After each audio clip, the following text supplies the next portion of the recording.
You see this? This I hate. This is what you see when you go onto Google and you type in how to heal from emotional trauma. And almost every single article has the same vapid information, no logical advice like have a self-care day, have patience. Oh, you want me to be patient, girl? I'm out here suffering. It just frustrates me so much because I know what it's like to experience hurting a hurt that's so deep that you can't talk to other people and no one else is gonna understand it. So you think, you know, the internet with all of its resources would offer some good advice, and then it just lets you down. And I have experienced this over years of my life, and that is exactly why I choose to make these how-to videos and why I want to pack so much detail and information into it, so then it becomes your ultimate guide to overcoming that problem. So I'm not going to sit here today and tell you to lean on your loved ones and talk about it and just get through it. Nuh-uh. Consider this your ultimate guide on how to heal from your emotional trauma. Heal, not be distracted through self-care days, but actually rebuild your life and move on.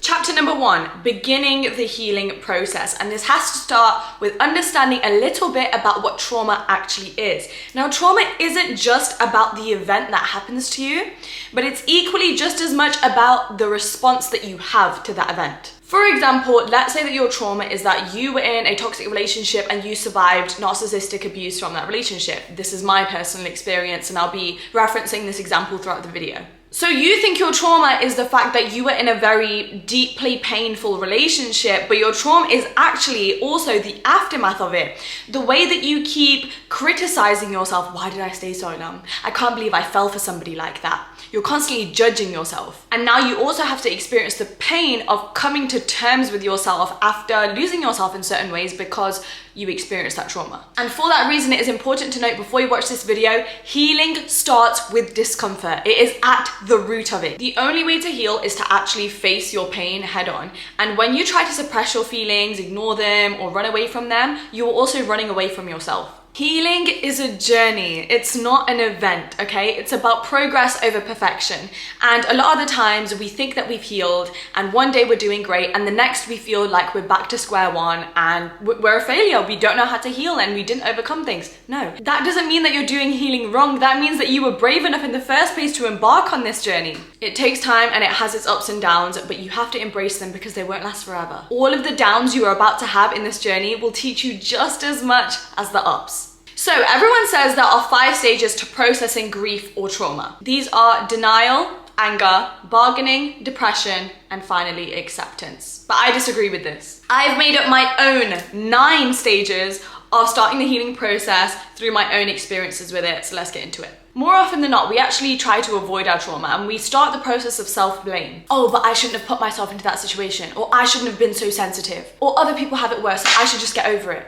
No, you did not deserve what happened to you, and it's okay to be affected and hurt by it. You can only start to heal once you finally accept that you're not completely okay. And from that point on, you need to start to learn about your trauma. After I left that relationship, I ignored it. I just assumed, oh, it was just one of those toxic, bad relationships that everyone goes through, but it was so much more than that. It wasn't until I finally Googled the traits of a narcissistic person and relationship, learned about this disorder, learned about the effects it can have on a person, the way that it can literally cause brain damage in the victims of narcissistic abuse, and fully understanding it and why it happens. Only then, after all of that research, could I fully understand what happened to me and then finally come to terms with it. Step number 2, super simple, acknowledge harm over help. And this is where you need to start holding yourself accountable for all of the areas in which you are engaging in self-sabotage. For example, allowing yourself to reach out to people from your past just because you think it will make you feel better in the moment, when really what you're doing is you're longing out your entire healing process and you keep going back to square one. Not having boundaries, being too nice, putting other people first, suppressing your emotions, living a low vibrational lifestyle, not standing up for yourself, and having a victim mindset. So let's say that you have a parental wound, so like mother issues or father issues.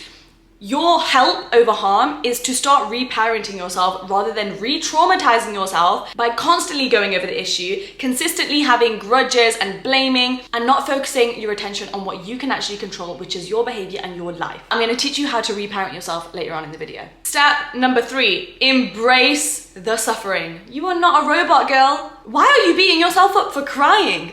Why are you telling yourself that you're too sensitive? I feel like there's this misconception that to be emotionally strong, you can't be affected by others, but that is far from the truth. I fully believe in detachment, but also negative emotions are part of the human experience. You are a vulnerable, loving, caring person who loved and lost, and that takes a lot of courage. The best first step is to acknowledge that you opened yourself up to another person. You offered up your loving care, and yeah, it didn't work out, but you shouldn't beat yourself up for that. Step number 4, sometimes closure is needed. This is not for everyone, and this is not an excuse for you to go back to your ex. However, if you have been suffering with something for years and you cannot get your head around it and you really feel like you need that last conversation, sometimes it helps. I had an absent father all throughout my life, and it wasn't until last year, after 10 years of not seeing him, I reached out to him and I started talking to him again just to finally see him in person, face to face, have those conversations.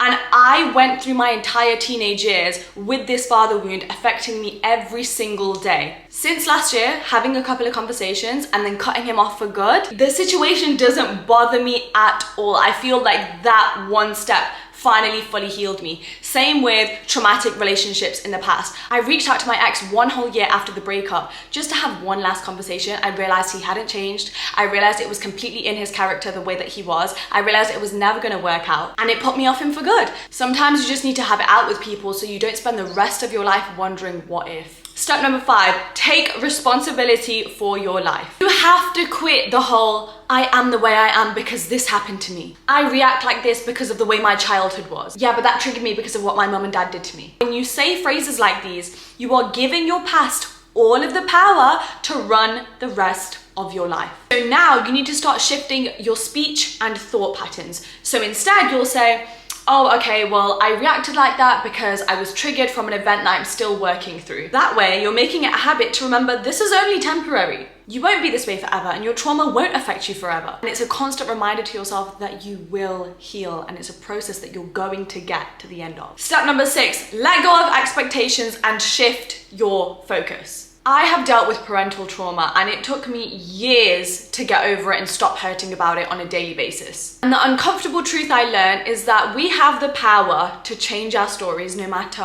what happens to us. The narratives we tell ourselves can limit us and keep us stuck in our past. So you need to hold yourself accountable for the stories you continue to tell yourself about different situations. For example, if you constantly tell yourself things like, oh, I'm unlovable, or they did this to me because I don't deserve that treatment, or I'll never be safe because this event happened to me. I blamed my parents so much throughout my life, and I felt so unlovable, but then I shifted my mindset and I realized I had to stop expecting treatment from people who were not capable of giving that to me, and instead realize I can create my own safety. I can give myself love and affection. I am strong and independent and brave, and I can create a beautiful, fulfilling life for myself. My worth and the beauty of my life is not dependent over how this one or how these 2 people treat me. Step number 7, release the memory. Do a thought dump. Record yourself on camera and just speak about it for as long as you want to. Journal it and scribble it all out, rip the pages, write down swear words, whatever it's gonna do to make sure that you've gotten all of that emotion out of your body. This is so you're no longer harboring any of that resentment or negative energy, and therefore you can't give more of your emotional energy to your trauma because you've let it go. This is a really important practice of emotional and physical release. Because you're putting words onto paper, you're releasing all of your thoughts from your brain and all of the emotions out of your body as you're writing it down or as you're speaking about it. Step number 8, rewire your nervous system. Your nervous system has a very large role in your stress response to your trauma. After a traumatic event, your nervous system picks up more cues than ever in response to your environment around you, which is why you start to feel triggered by normal everyday things. You start to feel more stressed and you start to see more danger in everything around you, and you become more hypervigilant. It can cause many physical and mental symptoms, so a few ways to kind of rewire your mental system and calm down that stress response. For example, practicing meditation is a very big one. In order to heal from your trauma or start the process of doing so,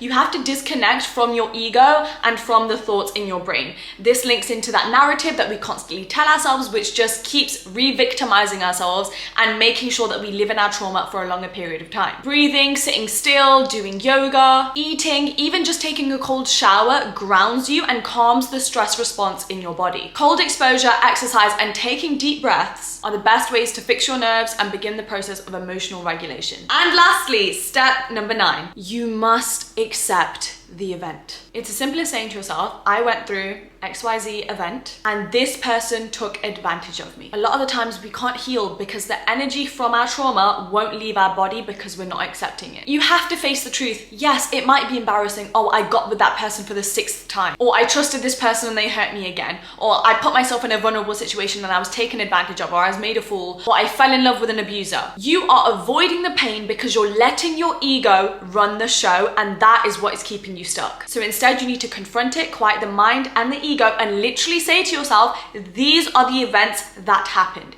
This is what that person did to me. This is exactly how it affected me, and this is exactly how I'm feeling now. No, it's not, I'm okay, I'll get over it, I'll be okay in a few days and I'll stop crying. You need to say exactly what happened. Once you do this, the energy starts to leave your body because you're acknowledging it. It's not constantly pent up, and eventually you will get to a place where you accept your trauma and why it had to happen to you. And this stage is where you stop giving so much power to the event because you're like, this taught me a lesson, this made me stronger, I learned from that event, I survived that event, and now it's going to change the trajectory of my life for the better because I've learned that wisdom, because I won't get myself in that situation again, because it's put me on this healing journey to become a better person. I am at a point in my life right now where I am grateful for every single traumatic experience that's happened to me, because I'm finally happy and healed and in a place in my life where I want to be, and I know that I wouldn't be here if I didn't have to experience so many adversities. On to chapter 2. This is all about the shadow work technique. There are a few different ways to practice shadow work, and the first and my favorite one is going into a memory to comfort yourself. This particular technique saved me a few years ago because a problem that I kept having that was cropping up was identifying as my past self. Like, I was grown, I was 19, 20 years old, I'd had a glow up, I had leveled up my life a little bit, and yet I kept viewing myself as my 14, 15-year-old self who, was lonely and quiet, wasn't popular, was extremely insecure. Although I changed outwardly and I changed my personality a lot, my self-image hadn't caught up to that. And as a result, I was still experiencing a lot of self-image issues, self-doubt, and insecurity and confidence issues. You can apply this to any situation, but I'm going to talk about it with my example. So I closed my eyes and I imagined my current self walking up to my younger self. So I imagine my 14, 15-year-old self sitting in a classroom, in school, feeling lonely, feeling awkward, not talking to anyone, being shy. Then I imagine my current self in her early 20s, confident, beautiful, smart, strutting up to her and having a conversation with her and telling her, this is who you are. This is who you end up being. And you just have to imagine, how would you have gone about your life 5-6 years ago if you knew where you were going to be now? If you knew you were going to have a glow up and you were going to get the job and you were going to make money and you were going to be beautiful and get into a relationship and find other friends and everything you end up doing. If you knew that, and if you had that certainty years ago, you would have gone about your daily life when you were younger much more confident. You would have strutted around because you knew everything was going to be okay, and you knew all of that power was inside of you the whole time. So really, when you're doing the shadow work exercise, you're kind of telling your younger self that, so then your self-image can catch up and you're not still harboring all of that past negativity and insecurity into your present day. The second shadow work technique is inner child healing. This is a lot about speaking to the child version of yourself, telling them that you love them and looking after them and being affectionate towards them, reassuring them, keeping a lot of compassion for them. There are a lot of ways to do this, so you can close your eyes and imagine yourself going into a memory where you were hurting as a child and then going in and comforting them and giving them the treatment that you wished you received but you didn't, and now your current self is going to go and do that as you step into this memory.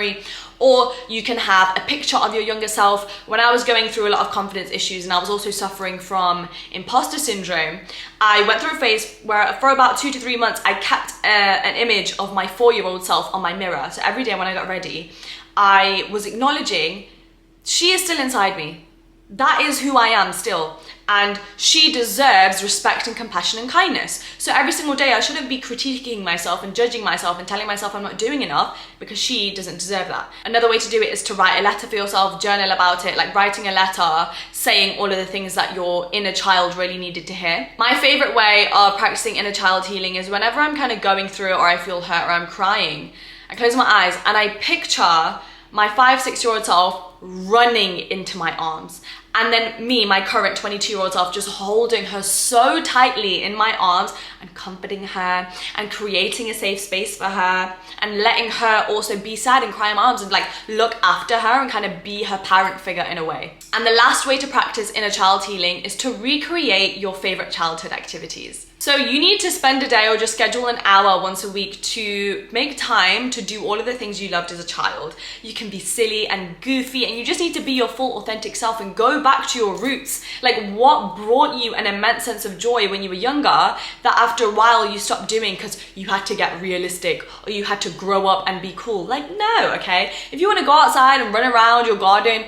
do that. You want to paint a picture and be super messy with it, do that. One thing I really do is I watch all of the movies and TV shows I watched as a child. Like if you know about the Bratz movie, like even the Bratz cartoon show brought me so much joy when I was a kid. I still watch reruns of it to this day because I feel like it brings me back to her a little bit and connects me with that past version of myself. Similarly, the next strategy for shadow work is something called cord cutting. This is really useful at cutting ties with past people. We do not condone going back to the people that hurt us, allowing them back into our lives or allowing that energy to consistently play a part in our daily routine. Instead, we focus on removing our energy from that person to get them out of our head and move on with our lives. We're cutting that energetic cord from us still having a connection because that bond is over, it's done. So once again, you can close your eyes and you're going to visualize going up to this person and having it out with them, saying everything you want to say. An alternative to this is kind of like writing a letter to your ex, your parent, whoever's hurt you,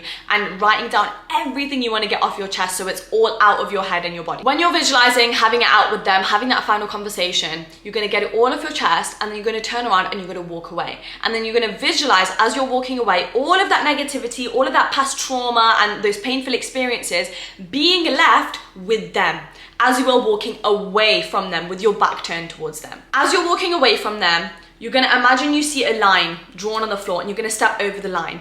When you step over the line, that symbolizes you stepping into the new version of yourself and a new era of your life that you do not bring them into. They are still behind the line and they're staying there.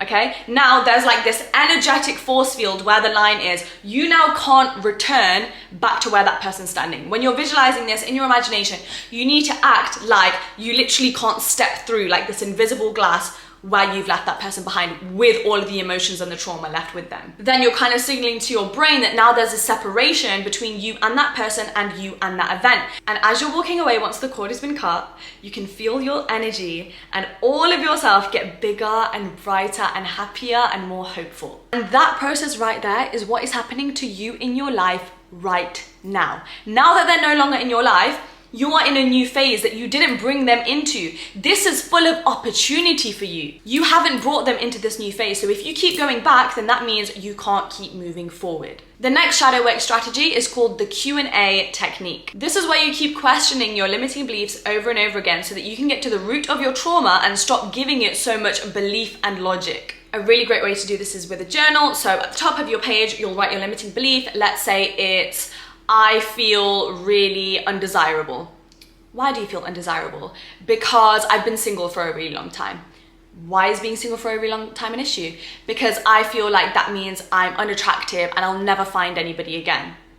Okay? And then when you write that down, you're like, that doesn't make sense. Like, how do those two things even link? And then you're also realizing the story and the narrative you're feeding to yourself every single day, and you can kind of nip it in the bud. Next up, the easiest way to practice shadow work is through journaling prompts. You can Google this, search on Pinterest, type it in on TikTok. People will post questions all the time. And then all you have to do is answer these questions in your journal. Questions like, what am I most ashamed about of myself? Who hurt me the most and how can I forgive them? What are my toxic traits and how do I self-sabotage my experiences? Who am I now and who do I want to become? What am I most afraid of others finding out about myself? And the final shadow work strategy is reparenting yourself, as I mentioned before. This is where you start to give yourself the power, control, and authority of a parent. You allow yourself to step into that role and therefore have way more control and power over your own life. In order to do this, you have to start being self-compassionate. So when you speak to yourself, all of the judgment and criticisms you give yourself, imagine you were saying that to your own child. Would you treat them that way? No, you wouldn't. So you have to also start treating yourself as if you are your own child. No scolding yourself, no judging yourself, no insulting yourself. Give yourself love and affection, treat yourself, validate yourself in your experiences and your feelings. Look after yourself on a daily basis, okay? I cannot tell you how much I have reconnected with my inner child since moving into my own apartment. Like, I feed myself. I make sure that I have the most nutritious, healthy meals because I want to give myself and my inner child the best shot at living a long, healthy, happy, fulfilling life. I drag myself to the gym, okay? You have to also have that discipline and take responsibility for your life. Chapter 3, the technique we're going to be talking about here is the emotional regulation routine and creating a new life for yourself. This, for me personally, has been the biggest help in helping me heal over all of my trauma. My current happiness is honestly just down to this one technique. This is where you rewrite your story. You ask yourself, where is the love and light and joy in my life? How can I find it and how can I create it? So the first and most beautiful way to do this is to wish others well. This is a daily practice and you need to make this a new habit within your new life and new routine. So every single day when you're walking around on the street and you just see strangers out and about, send them a blessing, send them a prayer, wish them well. I hope, you don't have to say it out loud, you just say it in your head. I hope that person has a great rest of their day. I hope that person had a really good day at work. I hope that person gets everything they're manifesting at this moment in time. When you're doing this, you're living every day through a really optimistic lens and it allows you to start seeing the best in other people. So like if you see a couple together, instead now you're gonna be at the lens of, oh, they're so cute together. I love that for them. Instead of operating from your trauma and all of your triggers and thinking, oh, she's probably gonna get her heart broken, or I bet that guy is trash. And it links back to what I was saying about your nervous system. You start seeing danger in everything. When I was going through it, I used to see the worst in people all the time. I was scared. I couldn't trust anyone. I used to see guys out and about and I was just nervous to be in their presence. But once I started my healing journey, I shifted my perspective and I started seeing so much joy, happiness, and kindness in other people. What you look for is what you will find. It's like that old saying, if you start trying to look for a yellow car, all day, throughout that day, all you will see is yellow cars. You have to open up your heart so then your worldview changes and then as a result, your life does too. You know why? Because your life is merely reflections of your thoughts and perspective. If you think that everyone's out to get you, no one's to be trusted, everyone's putting evil eye on you and all of that stuff, that's all you're gonna receive from people. And then you'll just keep re-traumatizing yourself because you have such a negative worldview. The next step in this brand new routine of yours is to find something to pour love into which isn't another person. Something that is all yours. It doesn't need to be a job or a passion or your purpose. It doesn't need to be perfect or monetized. All it has to do is fulfill you. So for example, for me, it's really important for me to have a creative outlet because I'm such a creative person. Creating videos online has always been that for me. I just got lucky and it also turned into my job. But before it did, I have been creating videos on a regular basis. I'm talking every single week since I was 12 years old. But now especially creating this community online and pouring my love into all of you through the advice I share and how we all help each other online has healed me so much because I don't have time to think about negativity or to harbor resentment to people who have wronged me in the past because I'm so focused, happy and fulfilled with everything I'm creating right now and how I'm taking control over my life. It's about taking your attention away from the past and bringing it to the present because you're bringing so much abundance into your present life. You literally don't even have the capacity or emotional energy to give to all of that past negativity. And because of this, for the past few years, whenever I've gone through a breakup or I've lost friends or I've been rejected, yes, it's sad. And yes, I have hurt because you do need to go through the suffering for a little bit. However, my entire world hasn't crumbled down because I'm like, okay, yeah, this hurts and I'm gonna think about it and I'm gonna journal it and get it out. But my life isn't ruined because I always have other things to go back to, things that I can't lose because they're not other people. That being said, the next part of your routine is to not isolate yourself. It is your responsibility to seek out the joy in life again. You have to find it. Shifting my perspective and being able to see all of the possibilities and new beginnings that could be in store for me helped me get through to the other side of my healing journey because I knew there was another side to get to. So a great way of doing this is like vision boarding, writing down your goals, planning out your life and like visualizing what your ideal days would be. Because I was doing that and I was giving myself something to work towards, that's what kept me waking up every single day to fight another day, even when for a long time I didn't want to wake up in the morning. And the last strategy in your brand new emotional regulation routine is to educate yourself and turn it into wisdom. For example, if you come from a dysfunctional family, you have to learn about it.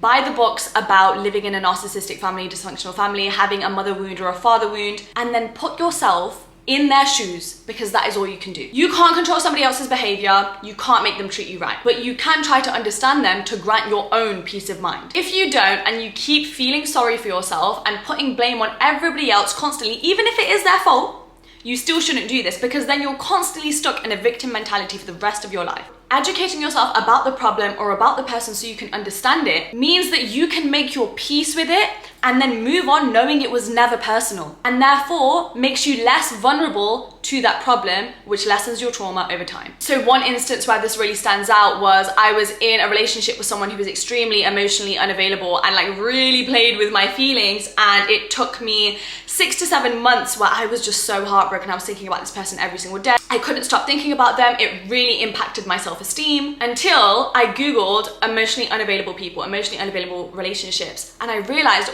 what happens in their brain to make them act in that way. And then I realized he didn't just treat me like this, he's going to continue to treat everybody in his life like this because he can't help the way he is. And his treatment of me does not define how much love and affection and respect I'm worthy of. Because I learned all of this and I turned that education into wisdom about that particular person, that problem, I could finally have peace and rest and stop living out this constant stress response. You have to make sense of the situation and create a safety net for yourself where you know you won't fall into that situation ever again. And finally, this new life and new routine links into self-love, which you must be practicing every single day. And that is the last technique we're going to talk about in this video. Chapter 4, self-love and healing the relationship you have with yourself. The most important aspect of this that is very overlooked is to honor your dark side and your insecurities.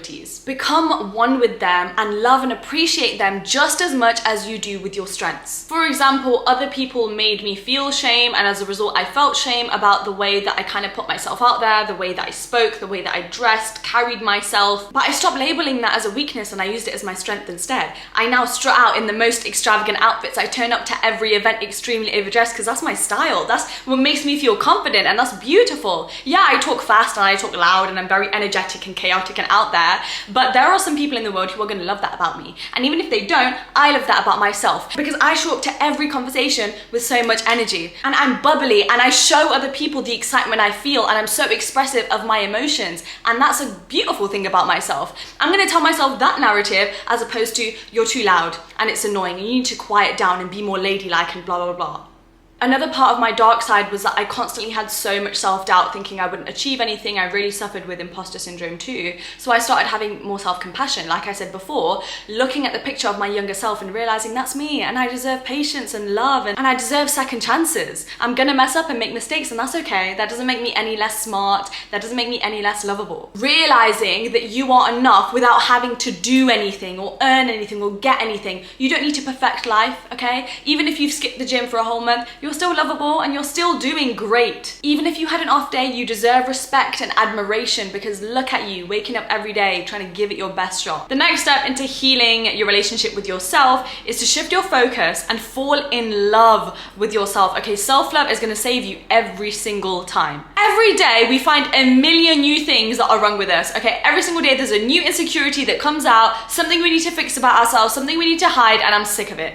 Oh, my body's not perfect yet. Oh my God, I had another breakout. Oh my God, I can't believe I did that. That was so embarrassing. Oh my God, I can't believe I said that in that conversation. Oh, why haven't I achieved my goals yet? First of all, trust the timing of your life because you will get the job, you will graduate, you will find the relationship, okay? And in the process of getting to all of those goals, you have to make a commitment to be kinder to yourself. Self-love is always going to be my biggest priority and the thing I preach about most. Because when we're kinder to ourselves and we show up for ourselves and we know we'll always have our own backs no matter what, life becomes a lot easier and healing becomes a lot easier. Because you're gonna have tough days and you're gonna hurt over things that have happened in the past. But when you can cry on your own shoulder and when you can be your own therapist and give yourself a hug, everything feels lighter. You become your own support system and it makes the entire process just that little bit smoother. Self-love links so much into that create a new emotional regulation routine because it becomes this habit that you have to carry into every single day. It's self-love as a lifestyle. I can honestly put so much of my healing down to the fact that I just really like myself now. So what do I have to judge, criticize, or beat myself up about? Okay, I made some bad decisions, or I used to criticize myself over being too sensitive or getting myself into these tricky situations that ended up traumatizing me, but I'm here now and I got through it, and Other challenges are gonna come and I'm still struggling with things here or there, but I'm gonna get through it again because I have so much trust in myself and my capabilities. And I'm gonna hold my hand and walk myself through it because I am my own best friend and living life with myself is amazing. I don't worry about going back to people from my past or dwelling on past situations because I'm so content with who I am and who I've grown to be, and like becoming tunnel vision on that mission to keep growing myself and seeing how far and how great of a person I can become and how much of a fulfilling life that I can create. For me personally, that has been the center of my healing journey. And the final chapter, number 5, the homework and affirmations chapter. As always, I'm gonna give you guys a few homework tasks to make sure that you're actually implementing all of the advice you learned from this video in a practical way so you can start your healing journey. And then we're gonna finish off the video with 5 affirmations so that you can start today. Homework task number 1, you're gonna script out your pain and confront it in the most vulnerable way so that you can begin to understand it. I want you to forgive yourself in the process and just write it all out in a journal. Task number 2 is to lead this with the Q&A shadow work method. So when you're writing everything in your journal, getting it all out of your system and doing that emotional release,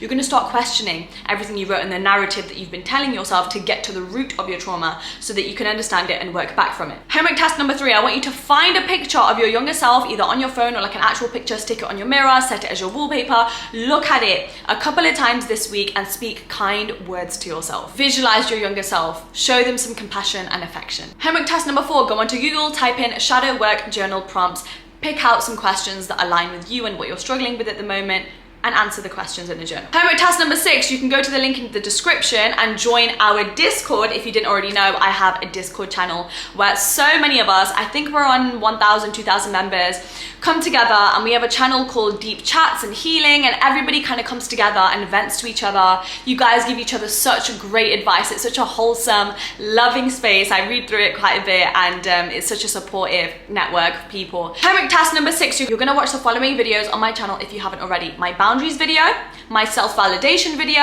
and if you're struggling with relationship trauma, you must watch my how to heal your attachment style video. And the last homework task is to get into your reading, okay? If you know me, you know I love some good self-help books. So if you're on your healing journey, then I would recommend you read the following. Healing is the New High by Vex King, Good Vibes, Good Life by Vex King, What Happened to You by Oprah, and The Mountain Is You by Brianna West. That is my personal favorite. And now we're gonna finish the video off by you going away from this and saying the following 5 affirmations. Let's go. I am not my trauma. It does not define my character or the trajectory of my life. Things can only get better for me. I am strong and capable to create a bountiful life for myself moving forward. I am loved and cherished exactly as I am. I release all negative thought patterns and beliefs from my past wounds and embrace the happiness of this moment and the hopefulness of the future. And lastly, I see abundance all around me and life gets better every single day. And that brings us to the end of this video. I hope you guys enjoyed it and learned something new. If you did, please comment down below and let me know so then I can